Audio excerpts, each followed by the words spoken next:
जय माता की मित्रों।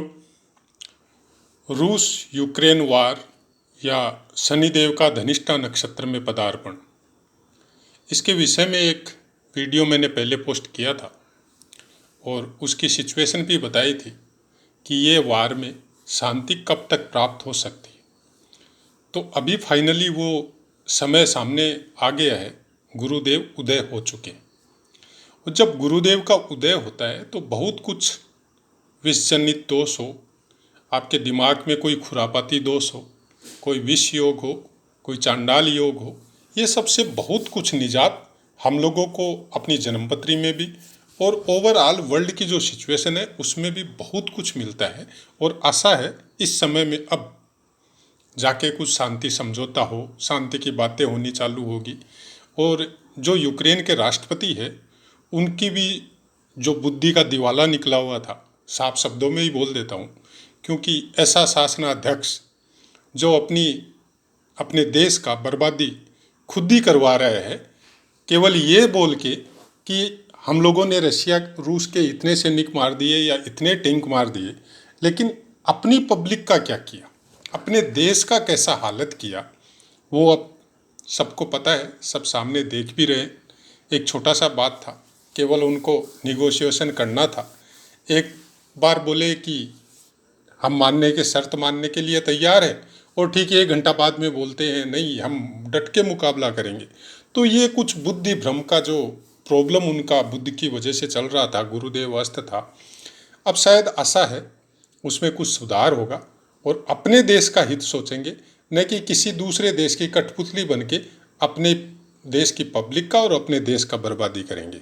अब यहाँ पे प्रॉब्लम केवल इतनी है कि इनको अगर समझ आ जाए इसी समय, खासकर 29/3 तक समय अच्छा है और गुरुदेव का भी प्रभाव बढ़ रहा है, और इस समय तक अगर ये समझ में आ जाए और कुछ शांति समझौते की बात हो जाए या युद्ध वगैरह पे विराम लग जाए और सब टेबल पे आके टॉक करने लग जाए तो कुछ सुधार हो सकता है। लेकिन यहाँ पे प्रॉब्लम ये आ रही है, ठीक है गुरुदेव का प्रभाव बढ़ेगा, लेकिन उससे ज़्यादा मंगलदेव का प्रभाव 29 दिन बाद में बढ़ने वाला है। फिलहाल मंगलदेव आपको पता ही है, वैसे भी मकर राशि पे गोचर कर रहे हैं, शनिदेव के साथ है। लेकिन क्या हो रहा है कि मंगलदेव अभी श्रवण नक्षत्र में है, चंद्रमा के नक्षत्र में है। 29/3 में ये अपने नक्षत्र में आ जाएंगे, धनिष्ठा में, और उसके साथ साथ शनिदेव धनिष्ठा में चल ही रहे और शुक्रदेव जो है वो भी श्रवण नक्षत्र में है, वो भी धनिष्ठा में आ जाएंगे। तो ये पीरियड, अगर अब इस पीरियड में ये 10 दिन 12 दिन में, 10 दिन मोटा मोटी 10 दिन 9 दिन समझो आप, इस पीरियड में अगर कोई शांति समझौते की बात हो जाए और कुछ अच्छा हो जाए जो वर्ल्ड के लिए भी अच्छा साबित हो, संसार के लिए भी अच्छा साबित हो, और कुछ संसार भी या बड़े बड़े शासनाध्यक्ष भी जिनकी वजह से वो वार में गए, जिनके हाथों की वो कठपुतली बन रहे हैं, उनको भी अगर कुछ समझ में आ जाए और रशिया से यहाँ पे कुछ पैक्ट हो जाए और कुछ युद्ध में विराम लग जाए तो बहुत अच्छा है।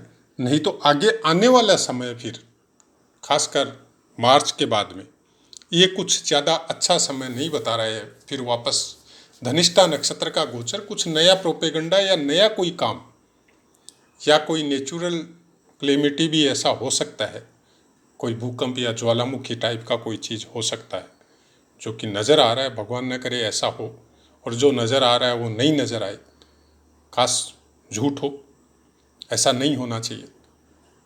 क्योंकि गुरुदेव उदय है तो गुरुदेव का प्रभाव बढ़ेगा। लेकिन गुरुदेव 12/4 को कुंभ राशि में मीन राशि में प्रवेश करेंगे। वो इनकी अपनी राशि है, तो वहाँ जाके हो सकता है कुछ वापस चेंजेज आए। लेकिन ये जब तक, मतलब 29/3 से 12 तारीख तक जो पीरियड है 10-12 दिन का, ये बहुत गलत पीरियड है। इसमें कुछ भी होने की संभावना पूरी है। इसके पहले अगर कुछ हो जाए, कुछ अच्छा हो जाए और वार रुक जाए तो एक बार के लिए शांति मिल सकती है। लेकिन हमें कुछ प्रॉब्लम है, लग नहीं रहा है ऐसा कुछ होगा। अगर हो भी गया तो कोई कुछ दूसरे क्षेत्र में या कोई अलग क्षेत्र में कुछ वापस प्रॉब्लम वाला काम क्रिएट हो सकता है। जो भगवान न करे ऐसा हो। सब तरफ शांति की कामना करते हैं, सब तरफ अच्छा हो, सबके लिए अच्छा हो। दो देशों के वार में केवल हथियार नहीं चलते हैं, हथियार के साथ साथ इंसानों का जीवन भी दांव पे लगा रहता है। आज एक आदमी कितना आशा से, कितना तकलीफ से अपना एक घर बनाता है और वो वार की बलि चढ़ जाता है, बच्चे अनाथ हो जाते हैं। कहाँ कहाँ कौन कहाँ कहाँ घूम रहा है। कितने शरणार्थी अलग अलग देशों में जाके शरण लिए हुए हैं, कितने मर गए, काल कवलित हो गए। उनका कोई अभी गिनती, कोई पता कुछ भी नहीं है। सैनिक भी जा रहे हैं, सैनिक के साथ वो प्रॉपर्टी, वो संपत्ति, वो लोगों की जानें, आम पब्लिक वो भी भोग रही है। तो ईश्वर से, माता रानी से यही प्रार्थना है कि इस समय में खासकर रूस चाहता है शांति हो, लेकिन यूक्रेन के राष्ट्रपति को कुछ ऐसी सद्बुद्धि दे भगवान कि वो दूसरों की नहीं सुन के अपने देश की भलाई सोचे, अपने देश के पब्लिक की भलाई सोचे, और वो वार्ता की टेबल पे आए और अच्छे दिमाग के साथ आए कि नहीं, हमको शांति करनी है, हमको अपने देश को बचाना है, हमको अपने देश की पब्लिक को बचाना है।